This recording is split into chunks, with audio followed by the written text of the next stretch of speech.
So last time हमने basic चीजें introduction देखा और हमने डिस्कवरी की बात की। प्रोटॉन की डिस्कवरी की बात की हमने हमने न्यूट्रॉन की डिस्कवरी की बात की और हमने इलेक्ट्रॉन की डिस्कवरी की बात की। तो वो तो खैर इंट्रोडक्शन में था, तो हमने डिस्कस कर लिया। लेकिन कहानी को समझो बेटा, कहानी किधर पहुंची है अब तक। अब मैं तुमको बताऊंगा बच्चों, थोड़ा सा तुमने जो स्कूल में पढ़ा हुआ अच्छे से, कि एटम का स्ट्रक्चर किस तरह से होगा और उसका प्रिडिक्शन कैसे किया लोगों ने। तो सबसे पहले हम बात करते हैं बच्चों जे थॉमसन की।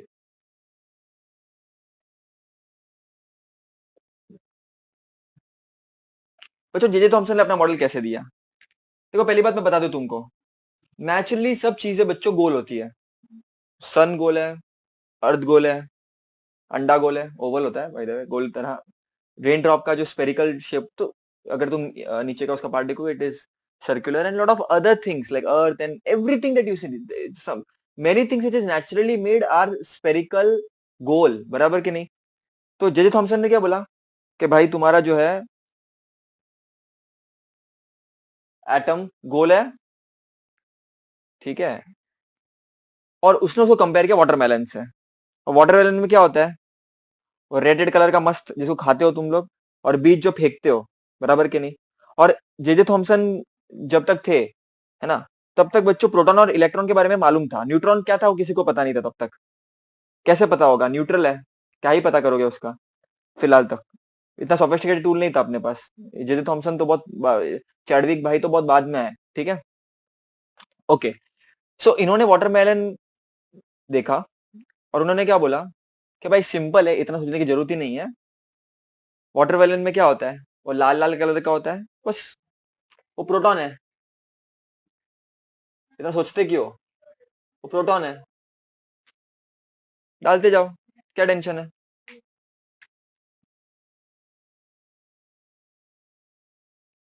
हो गया। और इलेक्ट्रॉन क्या है, वो बीज रहती है ना, इसको फेंकते अपन बाहर, वो मुंह में आ जाता तो अच्छा नहीं लगता है, तो वो इलेक्ट्रॉन है, एम्बेडेड इन इट। बस खत्म हो गया इनका मॉडल, इतना ही था। इसको हम बोलेंगे थॉमसन प्लम पुडिंग मॉडल और थॉमसन वाटरमेलन वाटरमेलन मॉडल।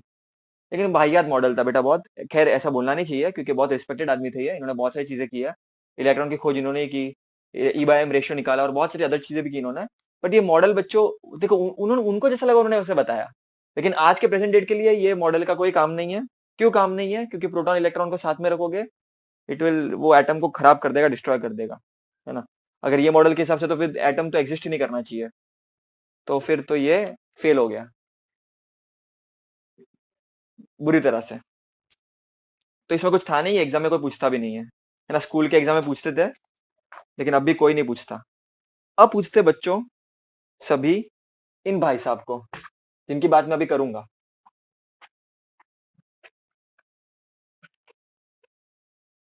बड़े ही क्रांतिकारी व्यक्ति थे ये, क्योंकि इनकी सोच बहुत क्रांतिकारी थी।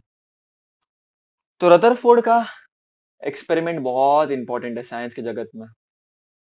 इसको हम बोलते हैं रदरफोर्ड अल्फा स्कैटरिंग एक्सपेरिमेंट। जो Rutherford alpha scattering experiment, very revolutionary person, ठीक है। इनको फादर ऑफ न्यूक्लियर फिजिक्स भी बोलते हैं बच्चों। ऐसा क्यों बोलते हैं तुम समझोगे बेटा, लेटर ऑन थोड़ा 11 12 की फिजिक्स पढ़ लोगे, थोड़ा मेच्योरिटी आ जाएगा, तुम समझ पाओगे बातें, बातों का वजन समझ पाओगे तुम थोड़े टाइम बाद, ठीक है। अच्छा, ये तो अच्छे रिसर्चर तो थे, ये अच्छे टीचर भी थे। इनके लीडरशिप में काफी लोगों ने, इनफैक्ट जेम्स चैडविक, जिनको मैं तुमको बता 1932 में जिन्होंने न्यूटन डिस्कवर किया, एक्चुअली वो इसी के स्टूडेंट थे, रदरफोर्ड के ही स्टूडेंट थे वो, ठीक है। उनके लीडरशिप के अंदर ही उन्होंने डिस्कवर किया था, है ना। और काफी और भी चीजें बच्चों, मैंने जैसे तुमको बताया था मेंडेलिवियम, ठीक है, 101 एलिमेंट, इनके ऊपर भी एक नाम है, रदरफोर्डियम, 104th वाला एलिमेंट, ठीक है। 1997 में इनके ऊपर रखा गया था। तो इससे तुम उनका कंट्रीब्यूशन समझ सकते हो बच्चों। इनका कंट्रीब्यूशन बहुत ज्यादा इंपॉर्टेंट है। तो जो तुम आज पढ़ोगे से तुमको समझ में तो क्लियरली आ ही जाएगा। इनका कंट्रीब्यूशन एज सच भी बहुत ज्यादा था बच्चों, क्योंकि वर्ल्ड वॉर वन में टॉप सीक्रेट प्रोजेक्ट में solve practical problems of submarine detection, वो सोनार से, मालूम है तुमको सोनार पता है, sound navigation and ranging, transmitter receiver, नीचे कोई चीज है मालूम पड़ती है। मैंने तुमको नाइन्थ में कभी तुमको मैंने बताया होगा, या कि तुमने पढ़ा होगा नाइन्थ में कभी, है ना, sonar sound waves, ultrasonic sound waves. तो उसके ऊपर भी उनका काम रहा है वर्ल्ड वॉर 1 में, उसके ऊपर उन्होंने काम किया। और ये बहुत सारी चीजें की है बच्चों इन्होंने, इनके स्टूडेंट्स ने भी काफी रिसर्च किया, इन्होंने भी काफी रिसर्च किया है ना। और साइंटिफिक वर्क तो इनका काफी जबरदस्त है बच्चों, है ना। न्यूक्लियर फिजिक्स एक पूरा का पूरा ब्रांच इनकी वजह से अपन बोल सकते हैं कि एक शुरुआत हुई है इसकी। अल्फा बीटा गामा रेस तुमको मैंने बताया ही है वो। और गोल्डफेल एक्सपेरिमेंट आज अपन पढ़ने वाले ही है। ठीक है, चलो स्टार्ट करते हैं। तो बच्चों कुछ कुछ चीजें देखो तुमको पता होनी चाहिए, पहले तो बेसिक बेसिक चीजें कि रेडियो एक्टिव सब्सटेंसेस क्या होते हैं वो पता चल गए थे, है ना, जो इमिट करते हैं alpha beta and gamma rays, gamma particle. Alpha particle positively charge, beta particle negatively charge and gamma particle neutral होता है। तो ये चीजें तो अब तक सबको पता थी बच्चों, है ना। तो इनके टाइम पे, इनके कार्यकाल में ये सब डिस्कवर हो चुका था। Becquerel, Marie Curie, Pierre Curie, बहुत सारे लोग इस चीज में बहुत आगे थे। जिंक प्लेट वगैरह तुमको याद होगा, अगर थोड़ा बहुत 9th में तुमने पढ़ा होगा, ये सब रेडियो एक्टिविटी करके छोटा टॉपिक था तुम्हारे सिलेबस में, काफी इंटरेस्टिंग था इनफैक्ट। तो बच्चों मोटी मोटी तौर पे बात क्या आ रही है, जो मुद्दे की बात है वो करता है। ऐसे तो बात करने के लिए बहुत कुछ है इनके बारे में, बट ठीक है, जो मुद्दे की बात है वो करता है। मुद्दे की बात ये है, तब तक सबको पता था बच्चों कि रेडियो एक्टिव जो पार्टिकल्स होते हैं काफी डेंजरस होते हैं। It can lead to tumours, it can lead to tumour, it can lead to DNA का mutation and can lead to many other problems if it is the exposure is very long. तो उन्होंने जो experiment अपना चालू किया, experiment का setup अपन देखते हैं किस तरह से था बच्चों। तो एकदम सिंपल था। Okay, if you understand, it is very very simple. उन्होंने लेड बॉक्स लिया।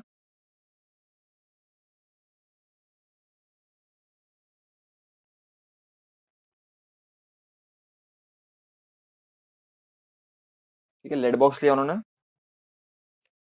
कुछ इस तरह से।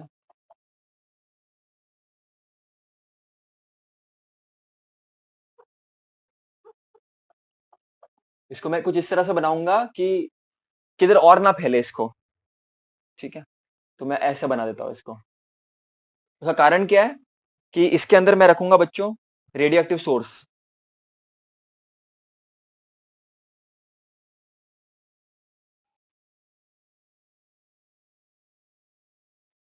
और ये कौन सा ब्लॉक है?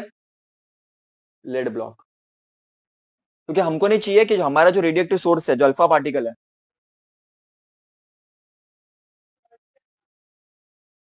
ठीक है, वो किधर भी और जाए तो लेड ब्लॉक के अंदर रहे, किधर जाए ना, किसी को कुछ ज्यादा प्रॉब्लम ना हो, क्योंकि एक्सपेरिमेंट काफी कंट्रोल वे में करना बहुत जरूरी है बच्चों। ठीक है, अच्छा बच्चों आगे क्या हुआ? अब करना क्या था इनको, अल्फा पार्टिकल को किसी के साथ इनको बोम्बार्ड कराना था। डुबक डुबक डुबक, राइट, टकराना था। तो इन्होंने क्या किया, आगे स्लिट रख दी एक,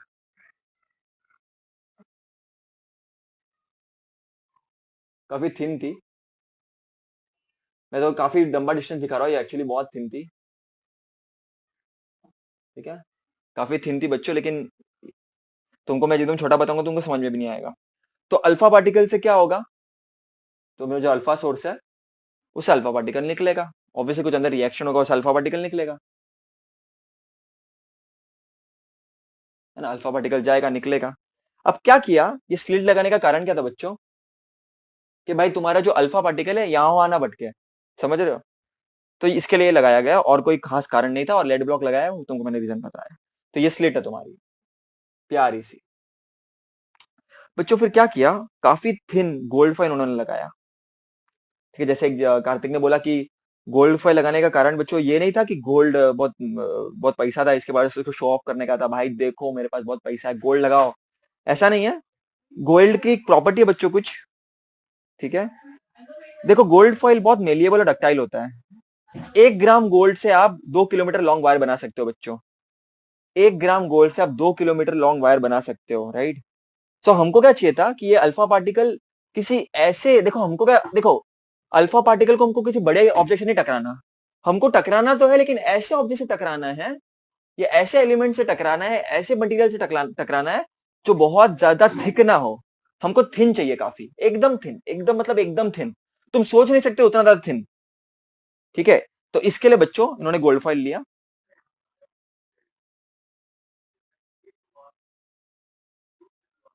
हाँ, एकदम थिन, ठीक है, बहुत मेलिएबल और डक्टाइल होता है, तुमको पता है, तुम लोग ने मेटलर्जी में चैप्टर में केमिस्ट्री में पढ़ा हुआ है ये। है ना, बहुत कम एटम्स इसमें होंगे कुछ। तो अब मोटे मोटे तौर पे चीजें क्या हो रही है, लेड ब्लॉक के अंदर रेडियो एक्टिव सोर्स, वहां से अल्फा पार्टिकल निकल रहा है, निकल रहा है, निकल रहा है। ये स्लिट है तुम्हारी और ये तुम्हारा गोल्ड फॉइल है। और होगा क्या, अल्फा पार्टिकल जाएगा जाएगा जाएगा जाएगा, टकराएगा। और पीछे हमने क्या स्क्रीन रख दी,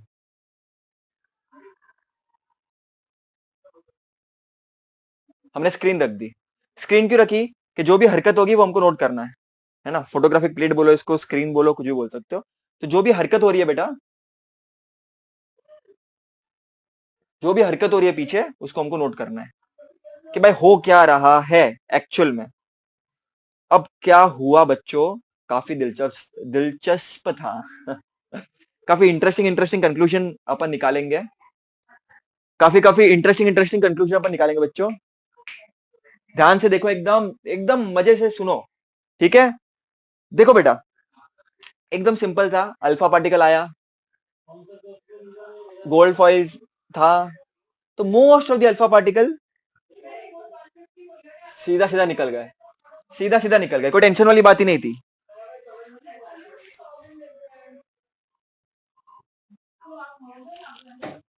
सीधे सीधे निकल गए, कोई टेंशन वाली बात नहीं थी। अब सीधे सीधे क्यों निकले, क्या हुआ, वो तो हम डिस्कस करेंगे बच्चों। लेकिन बहुत सारे अल्फा पार्टिकल ऐसे सीधे सीधे निकल गए। अब कुछ कुछ अल्फा पार्टिकल बच्चों, ये गोल्ड फॉइल से टकराने के बाद इधर चले गए, उधर चले गए। अब ये भी क्यों हुआ देखेंगे बच्चों हम। लेकिन बहुत कम अल्फा पार्टिकल टकराने के बाद मुड़ गए बच्चों, पीछे मुड़ गए, 180 डिग्री पे मुड़ गए। अब ये सब क्या हो रहा है बच्चों, तो पहली चीज तो क्या क्या उसने देखा, ऑब्जर्वेशन क्या था, ऑब्जर्वेशन क्या था कि भाई most of the alpha particle,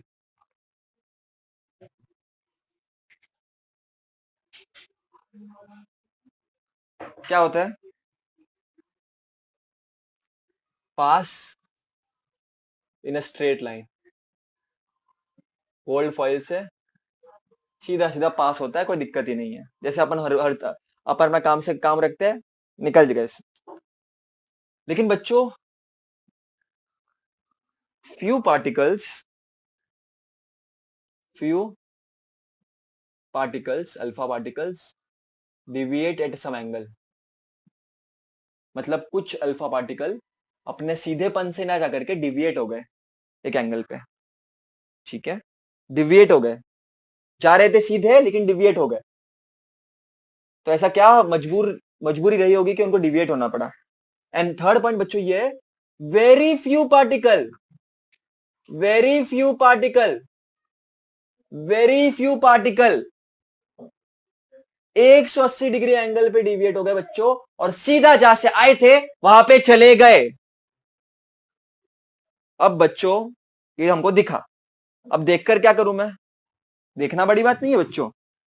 देखने के बाद तुम इससे बताते क्या हो, जैसे फॉर एग्जांपल मैं रास्ते में जा रहा हूं, मैं तुमको वड़ा पाव खा के देख लेता हूं, वो देखना इंपॉर्टेंट नहीं होता, कंक्लूजन निकलना इंपॉर्टेंट है। तुम वो क्यों खा रहे हो, क्या हो गया, क्योंकि तुमको पसंद है, राइट। तो कोई भी ऑब्जर्वेशन का कुछ कंक्लूजन होता है। तो बच्चों इससे कंक्लूजन क्या निकला, इससे कंक्लूजन क्या निकला, काफी इंटरेस्टिंग है बच्चों, काफी इंटरेस्टिंग है, बहुत इंटरेस्टिंग है।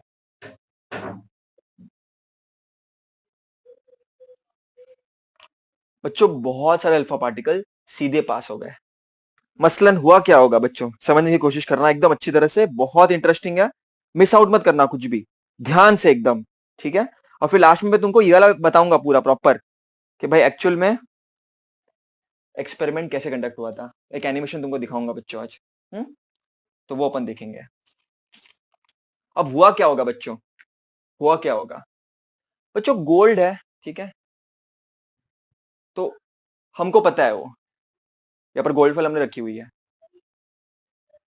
अब गोल्ड फॉइल है, मतलब बच्चों प्रोटॉन होंगे, न्यूट्रॉन तो मालूम नहीं था उस टाइम होते कि नहीं होते, और इलेक्ट्रॉन होते हैं जो घूमते हैं, ठीक है। बच्चों अब मैं जब कहता हूं कि most of the alpha particle pass हो जाते हैं डायरेक्टली, सीधा सीधा, इसका मतलब क्या होता है? एक लॉजिकल दिमाग लगाना। भाई इनको मतलब कुछ ऑब्स्ट्रक्शन नहीं मिल रहा है, इनको कोई रोकने वाला नहीं है। मैं मेरे घर से अगर तुम्हारे घर पे आऊं सीधा सीधा, इसका मतलब ये है कि रास्ते में मेरे को कोई जानता नहीं है, कोई रोक नहीं रहा है, कोई रोका नहीं रहा है मेरे को मेरे से बात कर। तो बहुत सारे अल्फा पार्टिकल सीधे निकल गए, मतलब क्या? खाली जगह है वहां पर। इससे क्या मालूम पड़ता है? खाली, एटम में काफी जगह खाली है। एटम में काफी जगह खाली है, ठीक है, तभी तो वो सीधे सीधे जा पा रहा है। लेकिन अब प्रश्न आता है कि कुछ डिविएट क्यों हो रहा है। अब सिंपल लॉजिक है इसका भी। ये सेकंड ऑब्जर्वेशन का कंक्लूजन अपन क्या देंगे बच्चों? देखो, सिंपल है, गोल्ड फॉइल है, ठीक है, तो उसका मैंने तुमको अभी जस्ट बताया, प्रोटॉन होंगे, है ना। गोल्ड मतलब एक हैवी एटम हो गया, राइट। अब अल्फा पार्टिकल आ रहा है। अल्फा पार्टिकल कैसा होता है? पॉजिटिव चार्ज का होता है। अल्फा पार्टिकल बच्चों पॉजिटिव चार्ज का होता है ना। प्रोटॉन कैसे? पॉजिटिव चार्ज के। तो बच्चों जो सेम चार्ज के होंगे वो रिपेल करेंगे एक दूसरे को। तो जो इसे नजदीक आएंगे डिविएट हो जाएंगे, नजदीक आएंगे डिविएट हो जाएंगे। नजदीक, अभी अल्फा पार्टिकल है, नजदीक आए डिविएट हो जाए, अल्फा पार्टिकल नजदीक है डिविएट हो जाएंगे। मतलब अगर वो देखेंगे कि भाई प्रोटॉन है, इसका चार्ज भी पॉजिटिव है, मेरा चार्ज भी पॉजिटिव है, तो वो रिपेल हो जाएंगे। इसके लिए कुछ डिविएट हो गए बच्चों, इसके लिए कुछ डिविएट हो गए। और कुछ बच्चों 180 डिग्री एंगल पे कैसे आए होंगे बच्चों? सोचते थोड़ा इसके ऊपर, इधर ही बता देता हूं मैं। सोचते थोड़ा इसके ऊपर बच्चों। कोई अल्फा, कुछ कुछ अल्फा पार्टिकल इतने फास्ट निकले होंगे बच्चों, इतने फास्ट निकले होंगे, कुछ कुछ अल्फा पार्टिकल इतने फास्ट निकले होंगे बच्चों, इस थर्ड पॉइंट बता देता हूं मैं। कुछ कुछ अल्फा पार्टिकल इतने फास्ट निकले होंगे बच्चों कि जैसे ही टकराए इससे बाउंस बैक कर गए।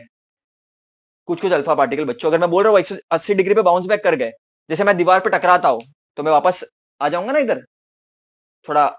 ये फॉर एग्जाम्पल ये बोर्ड है, मैं अपना हाथ रखता हूँ, मैं वापस इधर आ जाऊंगा, मैं ये मुड़ जाएगा मेरा हाथ वापस, अगर मैं एकदम फोर्स लगाता हूँ बच्चों। तो वैसे अगर कुछ अल्फा पार्टिकल एकदम फोर्स से जा रहे हैं और अटैक कर रहे हैं, तो ऐसे बहुत कम चांसेस है, बट लेकिन पॉसिबल है कि अल्फा पार्टिकल 180 डिग्री पे आकर के इसे बेंड हो जाए, मुड़ जाए, डिविएट हो जाए पूरा।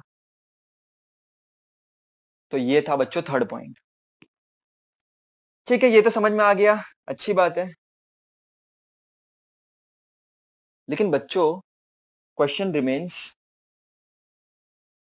चलो ठीक है, क्वेश्चन तो हम डिस्कस करेंगे पहले, लेकिन इतना समझ लो अच्छी तरह से। तो ये था बच्चों थर्ड पॉइंट। ठीक है, ये तो समझ में आ गया, अच्छी बात है। लेकिन बच्चों क्वेश्चन रिमेन्स। चलो ठीक है, क्वेश्चन तो हम डिस्कस करेंगे पहले, लेकिन इतना समझ लो अच्छी तरह से। हाउ डू यू रियलाइज कि एटम में काफी जगह खाली है? अच्छा बच्चों, ये तो समझता है कि one second I am repeating, ये तो समझता है कि डिविएट हो गया मतलब रिपल्शन हो रहा था, 180 डिग्री पे आ गया मतलब जोर से टकरा गया एकदम हैवी पार्टिकल से, तो वो सब चीजें समझ में आती है। बच्चों होता क्या है ना, एक चीज याद रखना, size of nucleus is very small. Actually तुम हायर स्टैंडर्ड में जब जाओगे, अगर तुम रिसर्च फील्ड में जाओ फिजिक्स में, और नॉर्मल बीएससी एमएससी अगर वो सब करो, और तुमको एक टॉपिक रहेगा बच्चों साइज ऑफ न्यूक्लियस के बारे में, बहुत डिटेल में। वहां पर तुमको बताया है बच्चों कि न्यूक्लियस का साइज बहुत छोटा होता है बच्चों। फॉर एग्जाम्पल तुम्हारी स्कूल ले लो, अगर तुम्हारी स्कूल एटम है बच्चों, तुम्हारी स्कूल एक एटम है, तो उसमें से एक बेंच रहेगा ना, बेंच उसका साइज न्यूक्लियस की तरह होगा, रफली बता रहा हूँ बच्चा, इतना छोटा साइज होता है न्यूक्लियस का। तो बस न्यूक्लियस में प्रोटॉन है, इतना तो खाली जगह है ना पूरा, तो इसको बिना टच करके आराम से निकल जाएगा। समझ गए?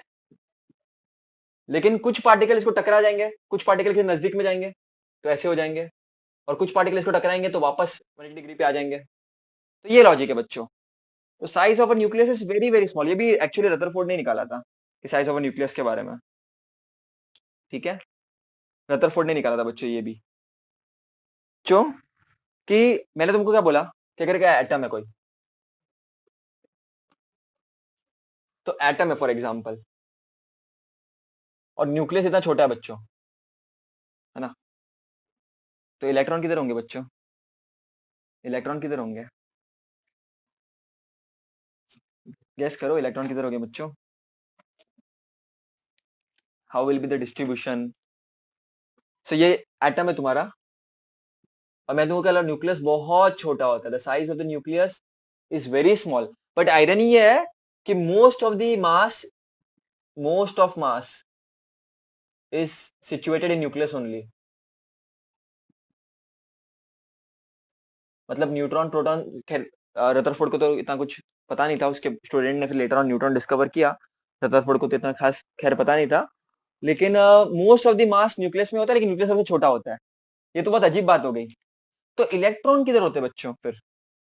इलेक्ट्रॉन किधर है? Where is electron over here?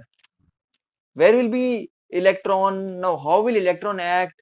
ये सब तो कुछ खैर यहाँ पे कुछ क्लियर दिखता नहीं है अपने को। तो इलेक्ट्रॉन ऐसे घूमेंगे बच्चों, है ना, ऐसे इलेक्ट्रॉन घूमते रहेंगे घूमते रहेंगे घूमते रहेंगे। वो भी exact actually real picture, modern picture ऐसा नहीं है इलेक्ट्रॉन का। इलेक्ट्रॉन का क्लाउड एक मॉडर्न पिक्चर है जो तुमको बताएंगे कभी, ठीक है।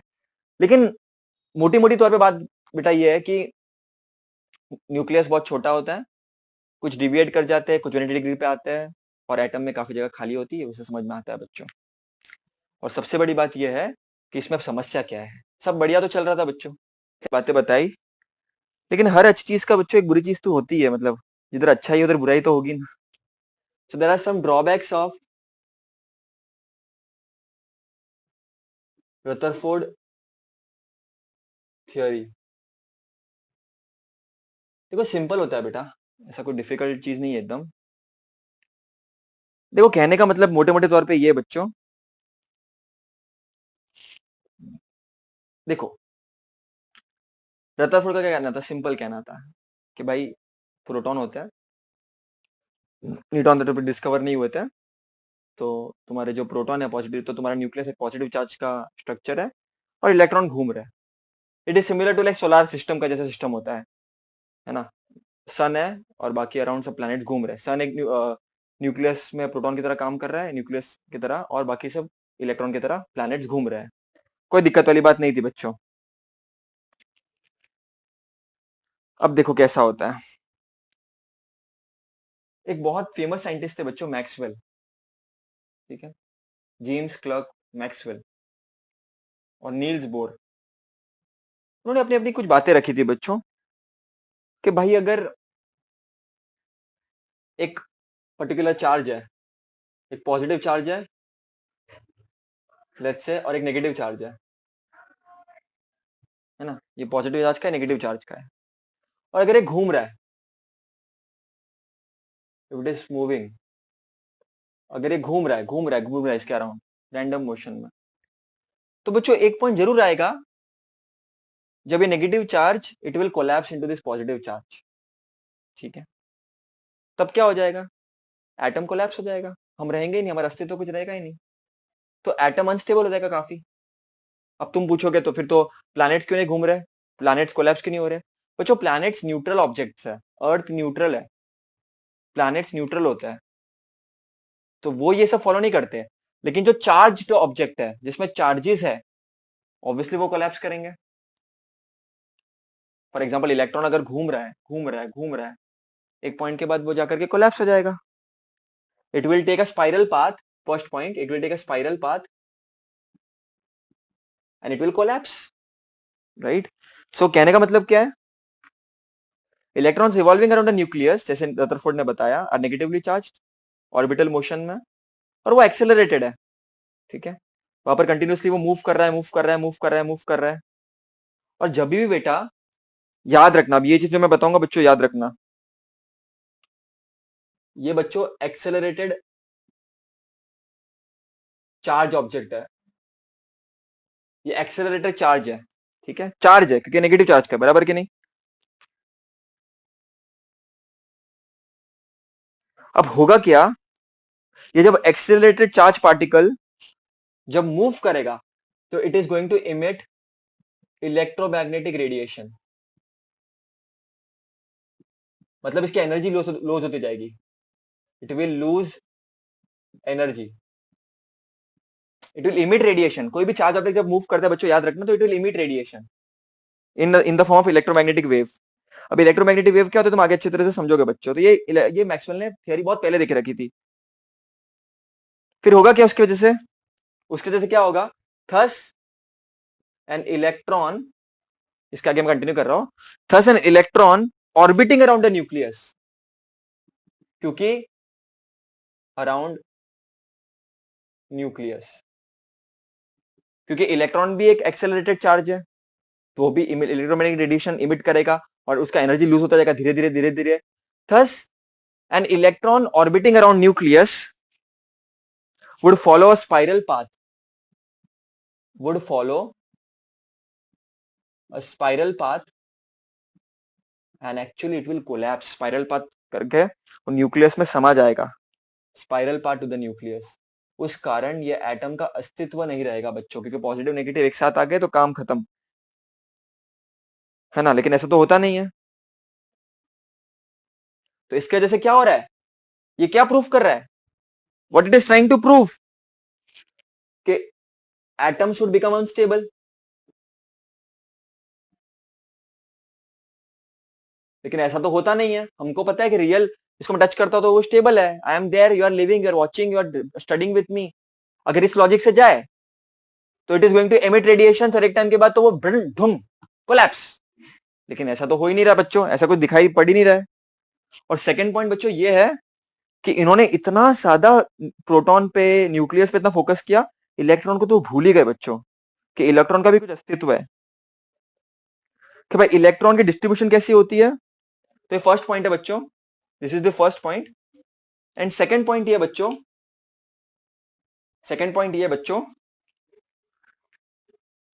it does not describe the distribution of electrons, it does not describe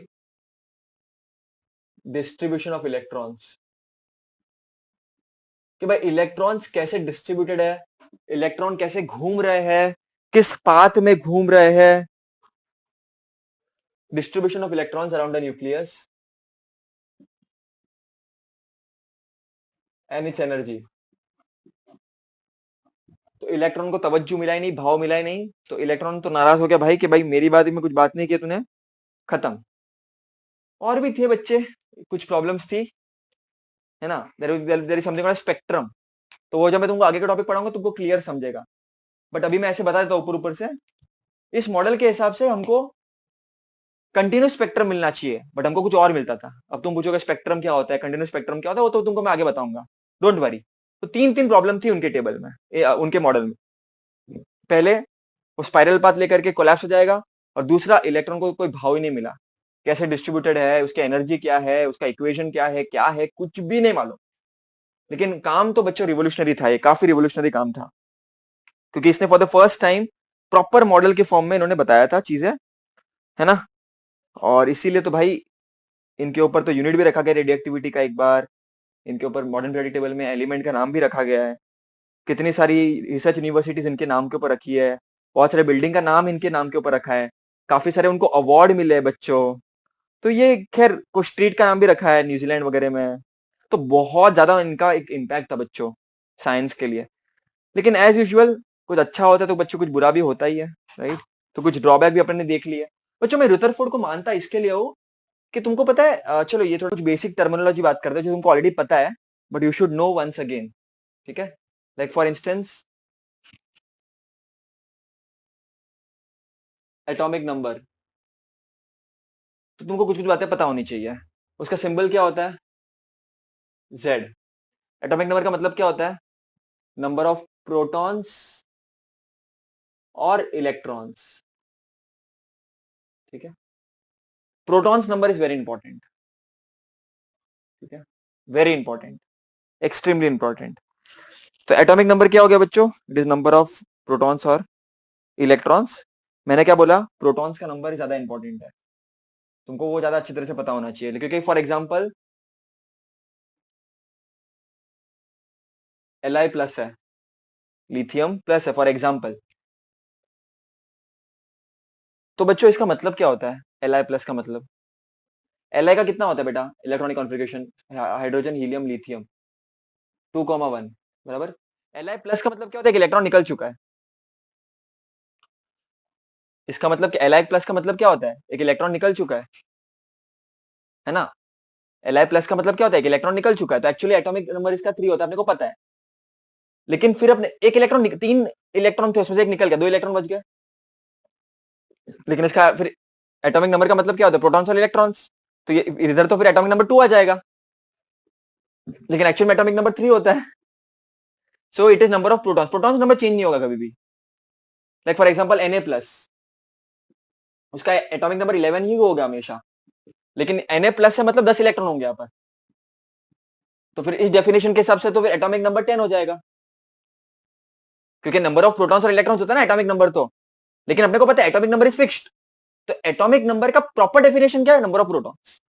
ठीक है, तो कोई भी आयन के लिए काम नहीं करेगा। तो ये चीज ध्यान रखना बच्चों, मैं देखो बता रहा हूँ किधर गलतियां होगी। ठीक है, कुछ भी ले लो अभी, ठीक है, तो तुमको समझ में आना चाहिए। और अगर मैं न्यूट्रल एटम की बात करूंगा तो न्यूट्रल एटम आर्गन है, फॉर एग्जाम्पल आर्गन, है ना? Chlorine, argon. आर्गन के पास ये 18 लिखा मैंने एटॉमिक नंबर, तो 18 प्रोटॉन है, 18 इलेक्ट्रॉन है। लेकिन मैं कुछ प्लस वस डाल दूंगा, कुछ कांड कर दूंगा, तो फिर बात अलग है, लेकिन नॉर्मली ऐसे ही होगा। तो ये एटॉमिक नंबर हो गया बच्चों। दूसरी चीज जो इंपॉर्टेंट है वो है वजन, एटॉमिक मास नंबर। बच्चों मैं बात कर रहा हूँ बहुत अभी रिसेंट की, जब न्यूट्रॉन भी डिस्कवर हो चुका था, सब कुछ हो चुका था। तो atomic mass number is nothing but protons plus neutron. कितने प्रोटॉन और न्यूट्रॉन है? ठीक है, उसका सिंबल होता है बच्चों ए। तो बताओ, A will be equal to protons plus neutrons. बच्चों नंबर ऑफ प्रोटॉन्स का मतलब क्या होता है? Atomic number. बच्चों नंबर ऑफ प्रोटॉन्स का मतलब क्या होता है? एटॉमिक नंबर ना। Therefore A will be equal to, P के बदले जेड डाल सकते हैं अपन। Therefore A minus Z will be equal to N. Therefore N will be equal to A minus Z. तो इससे अपने को नंबर ऑफ न्यूट्रॉन्स भी मिल जाएगा बच्चों। इससे अपने को नंबर ऑफ न्यूट्रॉन्स भी मिल जाएगा, क्योंकि number of protons is nothing but atomic number. तो एटॉमिक मास नंबर में से अगर एटॉमिक नंबर को तुम सब्ट्रैक्ट कर दो बच्चों, तो तुमको नंबर ऑफ न्यूट्रॉन्स प्यार से, अच्छे से, सिस्टमेटिक तरीके से मिल जाएंगे। कोई दिक्कत वाली बात यहाँ पर नहीं है। डाई प्लस का मतलब क्या होता है? देखो ध्यान से सुनो, कि एक इलेक्ट्रॉन निकल चुका है, तो 2 इलेक्ट्रॉन ही बाकी है। तीन इलेक्ट्रॉन थे ना, 2 इलेक्ट्रॉन इधर, 1 इलेक्ट्रॉन इधर। तो Li प्लस का मतलब 1 इलेक्ट्रॉन निकल चुका है। तो यहाँ पर नंबर ऑफ इलेक्ट्रॉन कितने हो गए? 2 इलेक्ट्रॉन हो गए। तो एटॉमिक नंबर अपन बचपन से डिफाइन करते हैं, प्रोटॉन्स और इलेक्ट्रॉन्स। तो इस केस में नंबर ऑफ इलेक्ट्रॉन्स 2 है, तो Li का तो एटॉमिक नंबर 2 होना चाहिए। लेकिन ये झूठ है, झूठ है, झूठ है। एटॉमिक नंबर 3 होता है। तो यार इलेक्ट्रॉन एक कॉन्ट्रोवर्शियल चीज है एक्चुअली। प्रोटॉन्स को देखो, क्योंकि प्रोटॉन्स का नंबर चेंज नहीं होगा, क्योंकि न्यूक्लियस के अंदर होता है दबा हुआ, एकदम जमकर कसा हुआ, और न्यूट्रॉन्स उसको मक्स फिक्स्ड रखता है, जाने नहीं देता है। क्वेश्चन तो तुमको ये भी आना चाहिए बच्चों, एक एटम के अंदर प्रोटॉन्स है बहुत सारे, फॉर एग्जाम्पल। तो बच्चों प्रोटॉन प्रोटॉन तो सब न्यूट्रल, क्या बोलते, प्रोटॉन और प्रोटॉन सब पॉजिटिव चार्ज के होते हैं, तो एक दूसरे को रिपेल करने चाहिए। तो एटम के अंदर ये समा कैसे रहे? एटम के अंदर समा कैसे रहे? क्योंकि अंदर न्यूट्रॉन भी होते हैं बच्चों। न्यूट्रॉन का पर्पस यही है कि वो होल्ड करता है प्रोटॉन्स को। हायर स्टैंडर्ड में तुम और डिटेल में इसके ऊपर पढ़ोगे, है ना? बेसिक में तुमको बता दिया, तुमको फील है, क्योंकि तो आज तुमको समझ में आ गया कि न्यूट्रॉन होता भी क्यों है। ये प्रोटॉन्स क्या होता है? सब पॉजिटिव चार्ज के होते हैं बच्चों, तो रिपेल करेंगे ही ना। अब तक ये क्वेश्चन तुम्हारे माइंड में कैसे नहीं आया बच्चों? बहुत ही बुरा लगा मुझे। प्रोटॉन सब पॉजिटिव चार्ज के होते हैं, तो ये रिपेल करेंगे दूसरे को। तो इसको जोड़ने के लिए, बांधने के लिए, स्टिक करने के लिए, एक साथ रखने के लिए न्यूट्रॉन की जरूरत होती है बच्चों। ठीक है, और भी बहुत सारी बातें हैं इसमें बच्चों, लेकिन बातें बातें करते रहेंगे तो फिर खत्म नहीं होगा कभी भी। ठीक है, न्यूट्रॉन स्टेबलाइज करता है इसको, क्योंकि इनमें बहुत ज्यादा रिपल्शन होता है। ओके बच्चों, तो एटॉमिक नंबर क्लियर है, एटॉमिक मास नंबर क्लियर। चलो मस्त क्वेश्चन देखते हैं, नॉर्मल। हाँ, तुम जो स्कूल लेवल में 9th 10th में पढ़े रखे हो ऑलरेडी, बट ये इसमें क्या बच्चे फिर भी कंफ्यूज हो जाते हैं बहुत बार, है ना? मैं तुमको एक देता हूं, चलो मैं तुम लोग को बताता हूं एक। बच्चों I am giving you argon 18। Okay sorry, so sorry, so sorry, so sorry, मैं एक चीज भूल गया बेटा, so sorry, so sorry. How do you represent this? How do you represent this? बच्चों कोई भी एलिमेंट है, लेट्स से एक्स कोई एलिमेंट है, तो बच्चा बच्चों उसका एटॉमिक नंबर हमेशा इधर होगा, और एटॉमिक मास नंबर हमेशा इधर होगा। इसको तुम ऐसे लिखो, इसको तुम ऐसे भी लिख सकते हो, इसको तुम ऐसे भी लिख सकते हो, कोई भी एलिमेंट हो, लेकिन उसका एटॉमिक नंबर इधर होगा और एटॉमिक मास नंबर इधर होगा। ऊपर एटॉमिक मास नंबर, नीचे एटॉमिक नंबर। ठीक है, तो ये चीज ध्यान रखना बच्चों। चलो अब तुम मुझे बताओ, तुम मुझे लॉजिकली बताओ बच्चों, तुम मुझे लॉजिकली बताओ, तुम मुझे लॉजिकली बताओ, एकदम लॉजिकली बताना। बच्चों आर्गन 1840, इसका एटॉमिक नंबर क्या होगा, एटॉमिक मास नंबर क्या होगा इसमें? तो ऑब्वियसली इसका एटॉमिक नंबर क्या हो जाएगा बच्चों? नीचे होता है, और मास नंबर क्या हो जाएगा? 40। मैं तुमको पूछूं प्रोटॉन कितने होंगे इसमें, प्रोटॉन इलेक्ट्रॉन, क्योंकि इसमें कोई चार्ज वगैरह नहीं है तो टेंशन नहीं है, तो इसमें प्रोटॉन कितने होंगे? प्रोटॉन 18। इलेक्ट्रॉन कितने होंगे? 18। क्योंकि atomic number is nothing but proton और इलेक्ट्रॉन। एटॉमिक नंबर का मतलब क्या होता है? नंबर ऑफ प्रोटॉन और इलेक्ट्रॉन। एटॉमिक नंबर क्या होता है? नंबर ऑफ प्रोटॉन और इलेक्ट्रॉन ना बच्चों। एटॉमिक नंबर इज प्रोटॉन और इलेक्ट्रॉन, तो 18 प्रोटॉन 18 इलेक्ट्रॉन, कोई टेंशन वाली बात थी नहीं बच्चों इसमें तो। लेकिन न्यूट्रॉन कितने होंगे? तो न्यूट्रॉन का कैसे फॉर्मूला निकालता है? ए माइनस जेड। तो एटॉमिक नंबर में से एटॉमिक मास नंबर में से एटॉमिक नंबर माइनस कर दो, तो न्यूट्रॉन नंबर 22 मिल जाएंगे। मतलब इस एटम में बच्चों 18 प्रोटॉन है, 18 इलेक्ट्रॉन है और 22 न्यूट्रॉन है बच्चों। न्यूट्रॉन इतने ज्यादा क्यों चाहिए? क्योंकि प्रोटॉन में बहुत रिपल्शन फोर्स होता है, तो एक पॉइंट के बाद न्यूट्रॉन को बढ़ना पड़ता है। तुम देखोगे ना बेटा लिथियम में उधर उधर उधर, तो उधर प्रोटॉन और न्यूट्रॉन का नंबर सेम होता है, लेकिन जैसे आगे आगे जाओगे न्यूट्रॉन का नंबर बढ़ जाता है, क्योंकि वो प्रोटॉन इतना ज्यादा भयंकर रिपल्शन करता है कि न्यूट्रॉन को ज्यादा होना पड़ता है, ज्यादा क्वांटिटी में। समझ रहे हो? जैसे 18 लोग झगड़ा कर रहे हैं, तो 18 लोग छुड़ाने जाएंगे तो कभी भी पॉसिबल नहीं होता है उनके लिए, उनको छुड़ाना। ज्यादा लोग चाहिए, क्योंकि उन्हें बहुत तहलका और गुस्सा होता है, और गुस्सा आदमी को कुछ भी करा सकता है। ठीक है। ओके, डिविएट नहीं होना है अपने को। तो आर्गन, तो प्रोटॉन 18 इलेक्ट्रॉन 18, तो ये तरीके से हमने इसको कर लिया है। ये थी कि उसका आइसोटोप्स के बारे में पता नहीं था, लेकिन आज हम आइसोटोप्स के बारे में बहुत अच्छी तरह से जानते भी है, समझते भी है, और खुल के चौड़ा होकर बोलते भी है ना? तो आइसोटोप्स क्या होता है तुमको पता होना चाहिए। सब्सटेंसेस विथ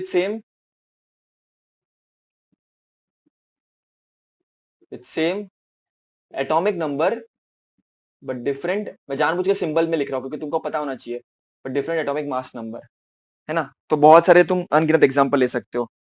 क्लोरीन, है ना? तो इन दोनों का एटॉमिक नंबर सेम है 17, बट मास नंबर दोनों का डिफरेंट डिफरेंट है बच्चों।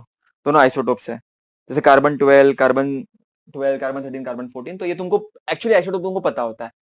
लेकिन आइसो बार क्या होता है बच्चों? आइसो बार क्या होता है बच्चों? आइसो बार मतलब क्या होता है बच्चों? जिनके एटॉमिक नंबर डिफरेंट है but atomic mass number same है।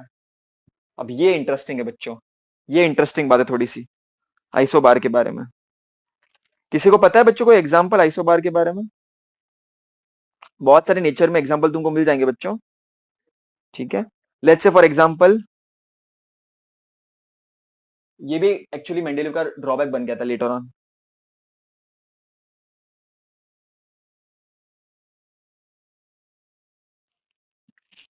सॉरी,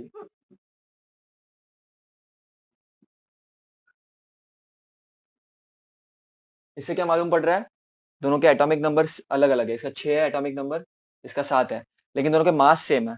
तो ये भी एक एक्चुअली मेंडेलिव का ड्रॉबैक बन गया था, क्योंकि उसको मास नंबर का उसने मतलब देखो, कार्बन का उसने मास नंबर के हिसाब से अरेंज किया था तो 14 था, लेकिन नाइट्रोजन का भी 14 था, तो अब दोनों को किधर रखे भाई? एक ही जगह पे तो नहीं रख सकते। तो ये हो गया आइसोबार। ऐसे तुमको आइसोबार के बहुत सारे एग्जाम्पल मिल जाएंगे बच्चों। पोटेशियम 1940, कैल्शियम 2040, आर्गन 1840, सबके एटॉमिक नंबर डिफरेंट है but atomic mass number same to same बच्चों। बच्चों एक खास टाइप की चीजें होती है जिसको हम बोलते हैं आइसोटोन्स। आइसो का मतलब होता है सेम, और टोन्स का मतलब यहां पर हो जाएगा बच्चों न्यूट्रॉन। न्यूट्रॉन बच्चों, neutron, neutron, same number of neutron. अब ये बहुत इंटरेस्टिंग है बच्चों, बहुत ज्यादा इंटरेस्टिंग है ये, बहुत बहुत बहुत ज्यादा इंटरेस्टिंग है। For example boron 511, and for example carbon 612। बच्चों इसका एटॉमिक नंबर 5 है, मास नंबर 11 है, इसका एटॉमिक नंबर 6, इसका एटॉमिक मास नंबर 12 है। कोई दिक्कत नहीं है, कोई प्रॉब्लम नहीं है, इसका एटॉमिक नंबर भी अलग है, एटॉमिक मास नंबर भी अलग है। लेकिन दोनों के न्यूट्रॉन निकालो बच्चों। न्यूट्रॉन कैसे निकालोगे? Atomic mass number minus atomic number, तो 11 माइनस 5 6 न्यूट्रॉन, 12 माइनस 6 6 न्यूट्रॉन। तो इन दोनों के न्यूट्रॉन सेम है, तो उसको हम प्यार से बोलेंगे आइसोटोन्स बच्चों। ठीक है, इसको हम प्यार से बोलेंगे बच्चों आइसोटोन्स। कि दोनों के सब कुछ भले अलग हो लेकिन न्यूट्रॉन इनके सेम है बच्चों, और वो एक्सीडेंटली भी होता है बच्चों बहुत बार, है ना। तो ये ऐसे तुमको एग्जांपल देखने मिलेंगे और ये बहुत इंपॉर्टेंट है, आइसोटोन्स। ठीक है बच्चों, atomic number, atomic mass number, तो ठीक है, इनके न्यूट्रॉन दोनों के same to same. Iso electrons, iso electrons मतलब क्या, सब्सटेंस है हैविंग सेम, आइसो मतलब सेम, इलेक्ट्रॉन्स मतलब इलेक्ट्रॉन्स। कोई भी एग्जांपल लो बच्चों, कोई टेंशन वाली बात नहीं है, जिंदगी में तुमको बहुत सारे एग्जांपल देखने मिलेंगे इसके लिए। एक मैं ले लेता हूं, ऑक्सीजन -2, फ्लोरीन -1 और नियॉन -2। इसके इलेक्ट्रॉन निकालो, इसका एटॉमिक नंबर 8 होता है, इसका 9 होता है, इसका 10 होता है। बच्चों इसके 8 एटॉमिक नंबर है मतलब क्या, इसका एटॉमिक नंबर 8 है, इसका मतलब क्या होता है, नियॉन का, सॉरी 0 हो जाएगा, क्या कर रहा हूं यार मैं। बच्चों इलेक्ट्रॉनिक कॉन्फ़िगरेशन देखो ऑक्सीजन का 2,6 होता है, तो 2 इलेक्ट्रॉन लेगा, 8 इलेक्ट्रॉन तो ऑलरेडी थे, 8 इसका एटॉमिक नंबर है, मतलब 8 इलेक्ट्रॉन तो ऑलरेडी इसके पास थे, और -2 मतलब क्या, और 2 इलेक्ट्रॉन आ गए, तो कितने इलेक्ट्रॉन हो जाएंगे इसके पास टोटल, 10 इलेक्ट्रॉन। वैसे फ्लोरीन का इलेक्ट्रॉनिक कॉन्फ़िगरेशन 2,7, उसका एटॉमिक नंबर 9 है, मतलब ऑलरेडी उसके पास 9 इलेक्ट्रॉन प्रेजेंट है, लेकिन -1 मतलब क्या, वो एक इलेक्ट्रॉन लेगा तो अपना ऑक्टेट वो कंप्लीट कर देगा ना, 2,8 बन जाएगा, तो इधर भी 10 इलेक्ट्रॉन आ जाएंगे। और नियॉन का तो कुछ देगा नहीं, लेकिन 10 इलेक्ट्रॉन उसका नेचुरली प्रेजेंट है। तो इन सब के बच्चों इलेक्ट्रॉन सेम है, ऐसे तुम आगे भी कर सकते हो इनफैक्ट। अगर तुम ले लो let's say sodium, sodium plus ले लो, Na+ ले लो, एटॉमिक नंबर 11 होता है, प्लस का मतलब उसने एक इलेक्ट्रॉन दे दिया है, तो 11 इलेक्ट्रॉन थे उसमें से एक इलेक्ट्रॉन उसने दे दिया, तो 10 इलेक्ट्रॉन आ गया। Mg+2 ले लो, 12 इलेक्ट्रॉन उसके पास थे, +2 मतलब 2 इलेक्ट्रॉन दे दिए, तो 10 इलेक्ट्रॉन बच गए। तो सबके इलेक्ट्रॉन से ऐसे कितना भी कर सकते हो, एल्यूमिनियम +3, Si+4, कितना कितना भी कुछ कर सकते हो। तो ऐसे स्पीशीज को हम बोलेंगे आइसो इलेक्ट्रॉनिक स्पीशीज या आइसो इलेक्ट्रॉन, जहां पर इलेक्ट्रॉन नंबर सेम आ जाता है, तो होना चाहिए और कुछ नहीं। यहाँ पर 3 एलिमेंट दिए तुमको QRT, सबका एटॉमिक मास नंबर सेम है 40। ठीक है, तो पहली चीज तो ये है। सबका नंबर ऑफ न्यूट्रॉन दिया बच्चों, सबका नंबर ऑफ न्यूट्रॉन दिया इन्होंने 22, 21, 20। बोला है कि एटॉमिक कॉम्पोजिशन प्रॉपर अपीयरेंस का बताओ, मतलब ऐसा बताते थे ना अपन, X atomic number, atomic mass number, तो सोचने का भी, सबका एटॉमिक मास नंबर 40 है, न्यूट्रॉन नंबर दिया, न्यूट्रॉन क्या होता है, A-Z, जेड मतलब क्या था, नंबर ऑफ प्रोटॉन्स, तो क्या कर दो, जेड कैसे निकलेगा, जेड को तो लेकर आओ, A-N, ए क्या होगा 40, और इसका न्यूट्रॉन नंबर 22 है, तो ये इसका आ जाएगा प्रोटॉन, या एटॉमिक नंबर जेड 18 आ गया, इसका 40 है एटॉमिक नंबर, और एटॉमिक और न्यूट्रॉन कितना 21 है, तो इसका 19 आ जाएगा, उसको 20 आ जाएगा, तो 18, 19, 20। तो इसको तुम कैसे लिखोगे, 18 ऐसा, 19 ऐसा, 20। ज्यादा सोचने का नहीं, न्यूट्रॉन दिया तुमको, तुमको एटॉमिक मास नंबर दिया है, तो तुमको एटॉमिक नंबर मिल जाएगा, क्लियर। एटॉमिक नंबर मिलेगा और सिस्टमेटिक तरीके से लिख दो, तुम्हारे 3 मार्क्स 2 मार्क्स जो भी बोर्ड्स में आएगा उतना क्लियर है। तो आज अपने जो भी पढ़ा बच्चा, आइसोटोप्स, आइसोबार्स, रदरफोर्ड, रदरफोर्ड गलत किधर हुआ, थॉमसन ने क्या बोला, और लास्ट में ये सब आइसोटोप्स, आइसोबार, आइसोटोन्स और आइसो इलेक्ट्रॉनिक स्पीशीज, ये सब अच्छी तरह से रिवाइज कर लेना।